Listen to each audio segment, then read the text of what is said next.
The room went dead silent, and I knew I'd screwed up. Conversations stopped mid-sentence. The jazz band hit a wrong note. Every head in that ballroom turned toward me like I'd just announced a fire. All I'd said was, "Those offshore transactions look interesting, Tristan. Curious timing on those transfers." I'm Victor Callahan. I'm 51, and up until that moment, I'd been the senior systems engineer at Ashford Financial for 14 years. Built their entire $3.5 billion cybersecurity infrastructure from scratch. The kind of work nobody notices until something breaks. Let me back up. This was Thursday night, one of those quarterly celebration events where executives pat themselves on the back and the rest of us drink free bourbon. I wasn't even supposed to be there, but my buddy Neil Patterson dragged me along. Neil and I go way back. We were both Navy, both ended up in cybersecurity, both somehow landed at Ashford around the same time. "Come on, Vic," he'd said that afternoon. "Free drinks. Might as well show our faces." I should have stayed home. See, 4 days earlier on Monday morning, I'd been running routine maintenance on the audit control system. Standard stuff I did every week. Check the logs, verify the backups, make sure nothing weird was happening. Except something weird was happening. I found a series of transactions that didn't make sense. Transfers to an offshore account in the Caymans, each one just under the $10,000 reporting threshold. The kind of thing designed to avoid automatic flags. Small enough to slip through, large enough to add up fast. I pulled the full history. Over the past 18 months, someone had moved $50 million through that account, all authorized by the same person, Tristan Ashford. Now, Tristan was 33 years old and about as qualified to run financial operations as I am to perform surgery. But his father, Richard, was the CFO, so qualifications didn't matter much. The kid had an MBA from Wharton and a Tesla, and spent most of his time posting on LinkedIn about disrupting legacy systems and embracing innovation. He treated anyone over 40 like we were dinosaurs, called us the old guard like it was an insult. I spent Tuesday and Wednesday digging deeper. That $50 million was just the start. When I traced it back through hidden ledgers and adjusted balance sheets, I found the real problem. The company had been hiding losses, big losses, $320 million in accumulated shortfalls over 18 months. Tristan had been cooking the books, moving money around, adjusting projections, creating enough smoke and mirrors to get through quarterly reports.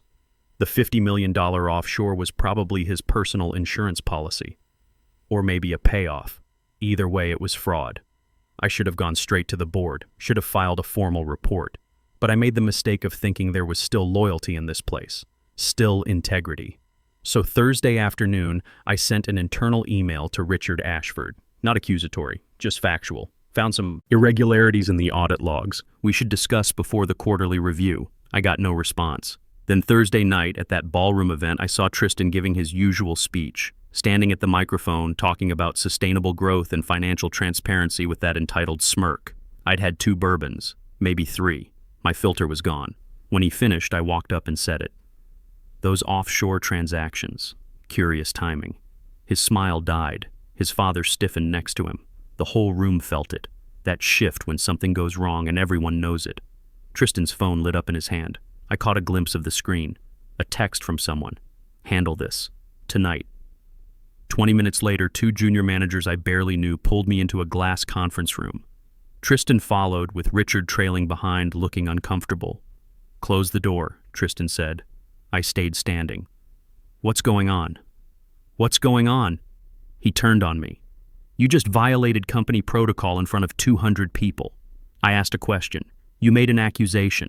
About confidential financial matters you have no authority to discuss." He was good at this, flipping it around, making me the problem. I built the system that tracks those transactions. And we pay you to maintain systems, not to have opinions about executive decisions. Each word came out sharp, rehearsed. You accessed confidential data without authorization. That's a security breach. I have full system access. That's my job. Had access. He was already signing something. A termination notice. Effective immediately. My phone buzzed. Email notification. Subject, termination security violation. Just like that. 14 years gone. I looked at Richard. He wouldn't meet my eyes. The 2 junior managers stared at their laptops. I could have fought it, could have argued, but what was the point? They'd already made the decision. I walked out. The lobby was worse. People stared. Some looked away fast. Others whispered. The receptionist who'd brought me coffee every morning for 5 years pretended to be busy with paperwork. My footsteps echoed on the marble. The elevator took forever. Outside, the night air hit cold. I stood there on the sidewalk looking up at that building. 14 years, I'd built the security systems that protected billions, fixed critical failures at 3 a.m. while executives slept, carried them through 2 major audits that could have destroyed careers, and they'd erased me in 14 minutes. I pulled out my phone, started to call Neil, then stopped. My phone buzzed again. Not another HR email. Something different. Alert. Tier 3 surveillance protocol activated. Secure data transmission in progress. I stared at the screen. Then I smiled. See, when I built that audit control system years ago, I added something extra. Nothing illegal. Just insurance. A failsafe. If my credentials ever got revoked without proper authorization, the system would automatically activate enhanced monitoring. Everything gets recorded, everything gets backed up, and everything gets sent to a secure external location. I'd designed it after watching 3 good engineers get fired for refusing to falsify test results. Watched the company bury their complaints. That's when I realized loyalty only went one way in corporate America. So I built myself some protection. When Tristan clicked that termination button, he didn't just end my career, he triggered my failsafe. Right now, encrypted copies of every financial transaction, every audit log, every modification made to the system over the past 18 months were routing through secure channels. Destination, the Federal Audit Oversight Commission. I put my phone away and started walking. Somewhere behind me, in that glass tower, Tristan was probably celebrating. Thought he'd solved his problem. He had no idea what was coming. Here's what most people don't understand about building systems. When you spend 14 years writing code that protects billions of dollars, you learn to protect yourself too. That failsafe I mentioned? I built it 7 years ago. Back then, 3 engineers got fired for refusing to sign off on some questionable compliance reports. Good people. They filed internal complaints. The company buried everything and escorted them out the same day. I watched it happen and realized something. Loyalty in corporate America only flows upward. You're loyal to them. They're loyal to profit. So I added a feature to the audit system. Nothing malicious. Just a safety net. If my admin credentials ever got terminated without following proper procedures, the system would automatically switch to enhanced surveillance mode. Everything gets logged, everything gets backed up to external secure servers, and everything gets packaged into a compliance report that goes straight to the Federal Audit Oversight Commission. I didn't plan to ever use it. It was insurance, the kind you hope you never need. Tristan just made me file a claim. I got home around 11 p.m. Thursday night, made a bourbon, sat on my balcony watching the city lights. My phone showed the progress bar. Data uploading, 47%, 61%, 78%. The system was sending everything. Transaction logs, authorization codes, timestamp records, user modifications, the whole digital paper trail of Tristan's fraud. By midnight, it hit 100%. I poured another drink and went to bed. Friday morning, my phone rang at 9 a.m. Unknown number. Mr. Callahan, this is Agent Laura Pierce from the Federal Audit Oversight Commission. I sat up. Yes? We received an automated compliance report from Ashford Financial's audit system last night. Quite detailed. Shows significant irregularities in their financial reporting. What kind of irregularities? Unauthorized modifications to certified audit reports. Manual adjustments to hide operational losses. We're talking about $320 million in concealed shortfalls over 18 months. She paused. The logs show these modifications were made after the reports were officially filed. That's a serious violation. Sounds like it. We need technical assistance reviewing the system architecture. Given that you designed it, would you be available for consultation? I was terminated yesterday. We know.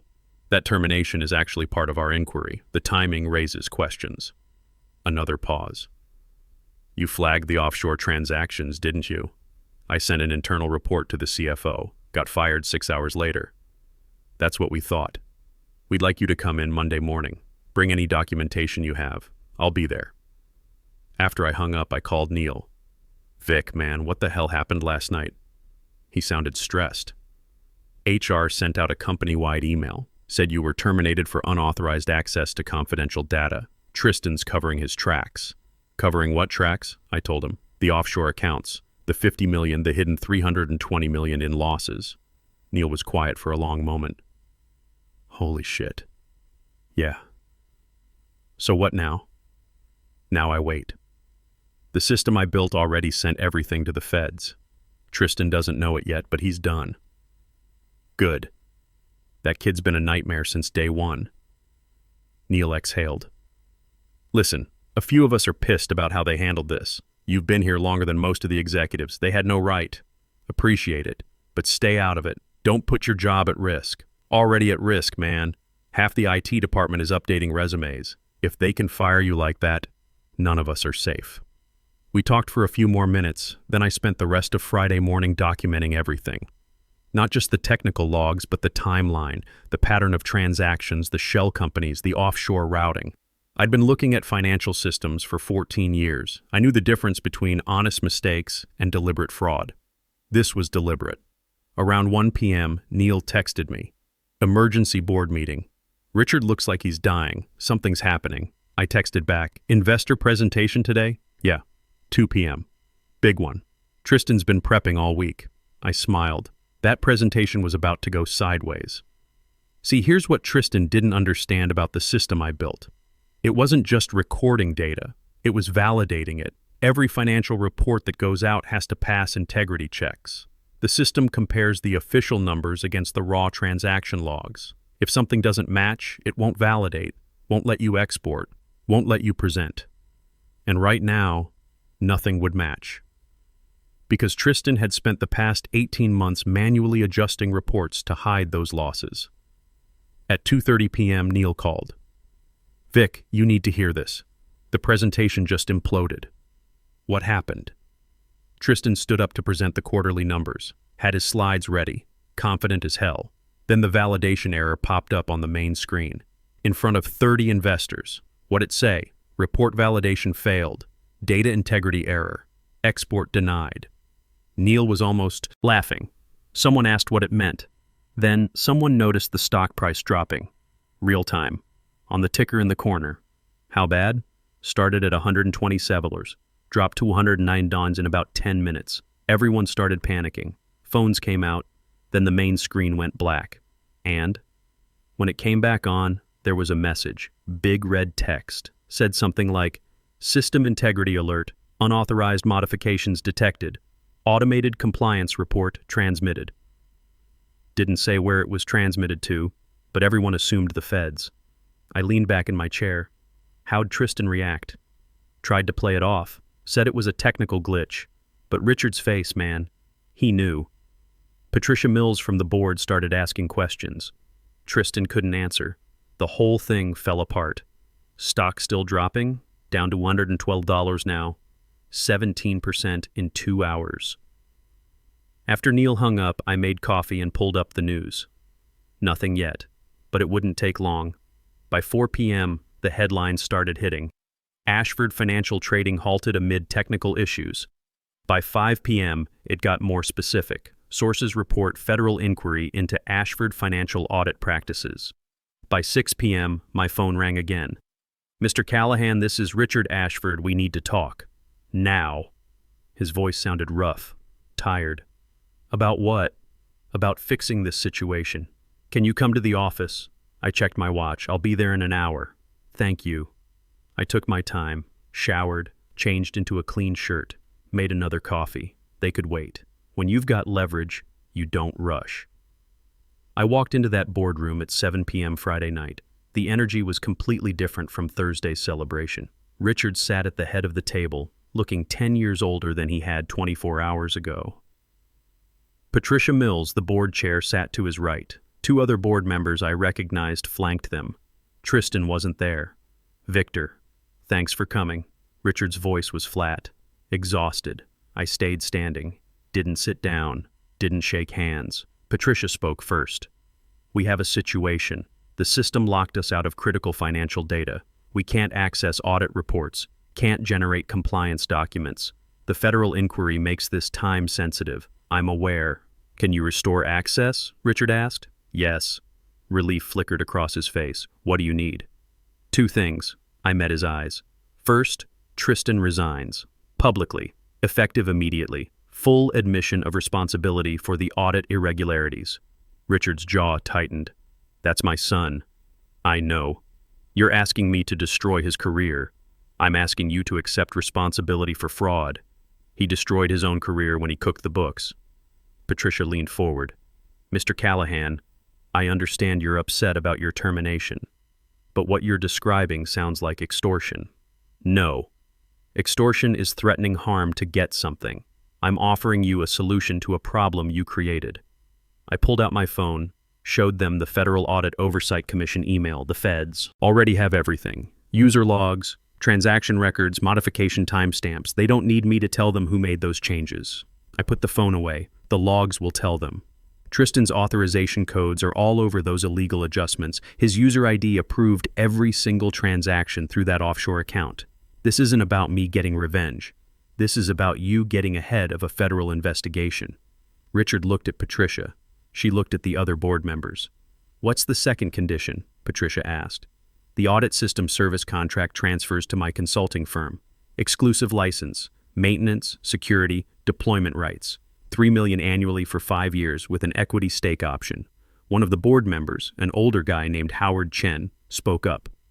That's a $3.5 billion system. You're asking for complete control. I built it. I maintained it for 14 years. And right now, I'm the only one who can unlock it. I looked at each of them. You have a choice. Accept these terms and get your system back online today.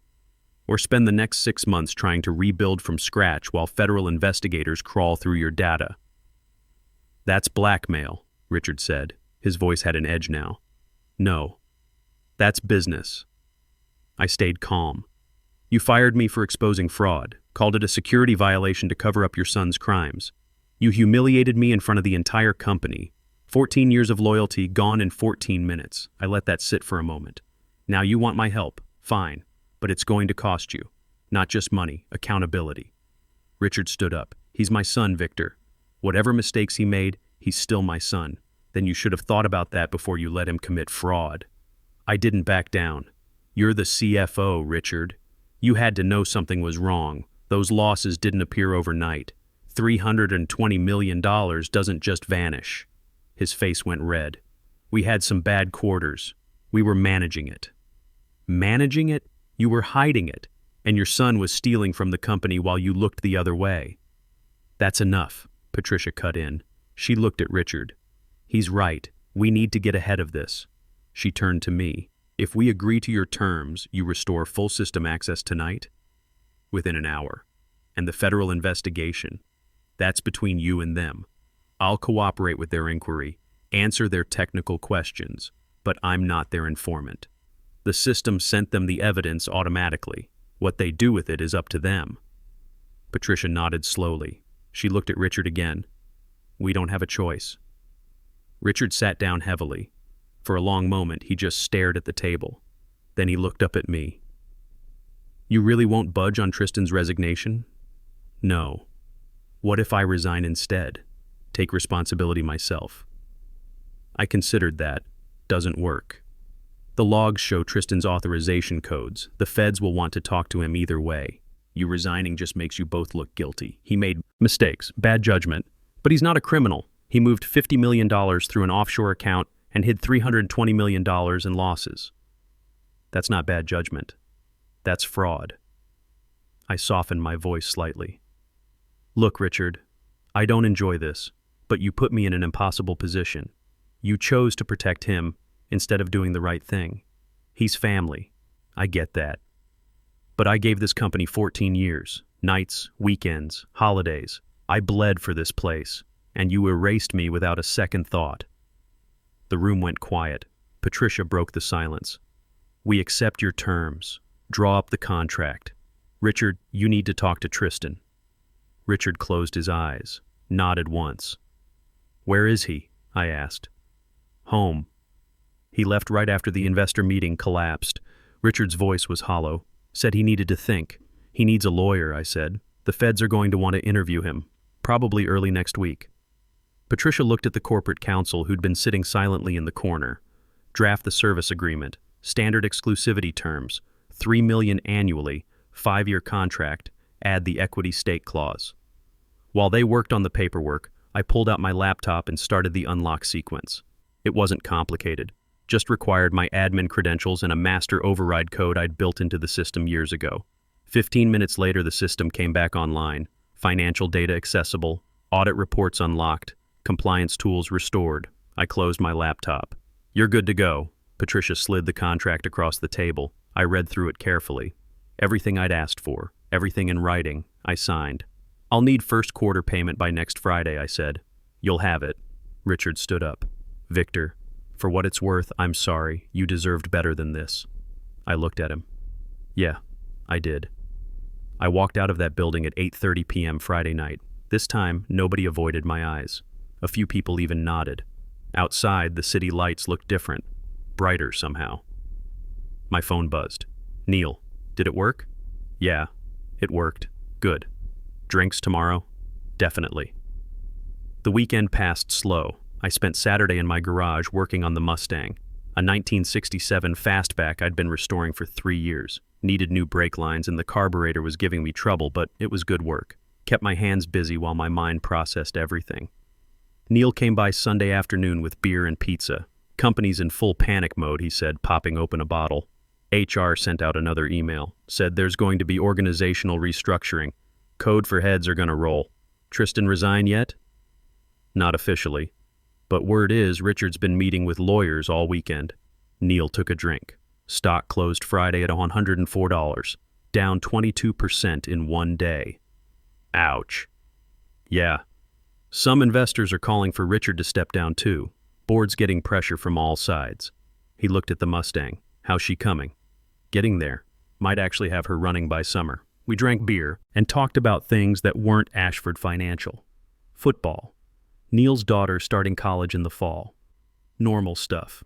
It felt good. Monday morning, I met with Agent Pierce at the Federal Building downtown. Brought all my documentation, printed logs, timeline analysis, transaction records.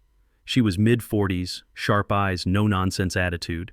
We spent 3 hours going through the technical details. "This system architecture is impressive," she said, reviewing the failsafe protocols. "You built redundancy into everything." Had to. Financial systems can't afford single points of failure. The automated reporting feature. That was your addition? Yes. Designed it to trigger if my credentials got terminated without proper authorization. Insurance policy. Smart. She made notes. "We're going to need you to testify when this goes to prosecution. You comfortable with that? Whatever you need." "Good. We'll be in touch." She closed her folder. "Off the record, companies need more people like you. People who build integrity into the system, not just profits." I left feeling lighter somehow, like I'd done what needed doing. That afternoon, the news broke. Tristan Ashford resigns from Ashford Financial amid federal investigation into audit fraud. The statement was brief. Took responsibility for errors in judgment and procedural failures. Didn't admit criminal wrongdoing, but the message was clear. He was done. Tuesday, I filed the LLC paperwork for Callahan Systems Consulting. First client, Ashford Financial. $3 million annual contract, already signed. Wednesday, my phone started ringing. Other companies, competitors. They'd heard about what happened, wanted to know if I could audit their systems, build similar safeguards. "Mr. Callahan, this is James Perry from Meridian Financial Group. We're looking for a security consultant, someone who understands both the technical and compliance sides. Your name came up, I'm listening. We'd like to bring you in for a meeting, discuss a potential contract. Are you available next week? I can make time." By Thursday, I had 3 more calls. By Friday, I'd scheduled 5 meetings for the following week. Turns out getting fired for exposing fraud was good for business. 2 weeks later, Agent Pierce called again. "Wanted to give you an update. Tristan Ashford's been charged with securities fraud, falsification of records, and wire fraud. 23 counts total. What's he looking at?" His lawyers are negotiating a plea deal. Probably 18-24 months, plus restitution and fines. Could have been worse if he'd fought it, but the evidence was overwhelming. The logs? The logs. His authorization codes were on everything. Defense couldn't explain it away. She paused. "Richard Ashford announced his retirement this morning. Effective end of month." "I saw that. The company's bringing in outside management. Complete overhaul. Your contract's safe, by the way. New CFO specifically asked to keep you on. After we hung up, I sat on my deck with coffee watching the morning sun. 14 years at Ashford Financial. I'd built something I was proud of. A system that actually worked. That caught fraud instead of enabling it. And when they tried to bury me for doing the right thing, that same system protected me. I wasn't angry anymore. Wasn't bitter. Justice had happened. Not perfectly, but it happened. My phone rang. Unknown number. Mr. Callahan? This is David Brooks from Tech Secure magazine. We're doing a feature on corporate whistleblowers and system integrity. Would you be willing to do an interview? What kind of interview? Background on how you built accountability into audit systems. What happened at Ashford? Why automated compliance safeguards matter. We think it's an important story. I thought about it. Can I review the article before it goes to print? Absolutely. Then yeah, let's talk. The interview ran 3 weeks later. The engineer who built his own safety net, how Victor Callahan's system integrity protocols exposed $320 million in fraud. The response was immediate. More calls, more meeting requests, 2 offers to speak at security conferences, one from a publisher asking if I'd consider writing a book about corporate accountability and systems design. By spring, Callahan Systems Consulting had 4 employees.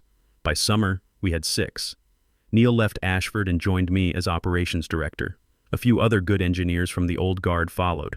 We specialized in financial security systems with built-in compliance safeguards, the kind that couldn't be easily manipulated, the kind that protected companies from fraud and protected employees from retaliation. Business was good. One Saturday in July, I finished the Mustang, new brake lines installed, carburetor rebuilt, engine running smooth. I took her out for a drive, windows down, radio up. Felt like freedom. That evening, I got an email from Patricia Mills. Subject: Thank you. Victor, I wanted to reach out personally. The new management team at Ashford has stabilized operations, stocks recovering. The federal investigation cleared the company of systemic fraud, isolated to Tristan's actions.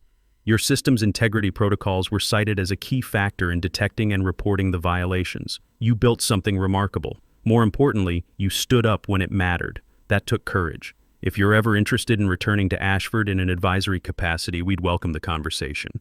But I suspect you're building something better on your own. Best regards, Patricia. I read it twice, then filed it away. No, I wasn't interested in returning to Ashford. That chapter was closed. I was building something better, something mine, on my terms. My phone buzzed. Text from Neil. Drinks tonight? New client signed. Worth celebrating. I texted back. I'll buy the first round. I grabbed my keys, headed for the door. The city lights were coming on, glittering against the evening sky. 14 years I'd spent building other people's empires. Now I was building my own, and nobody could take that away.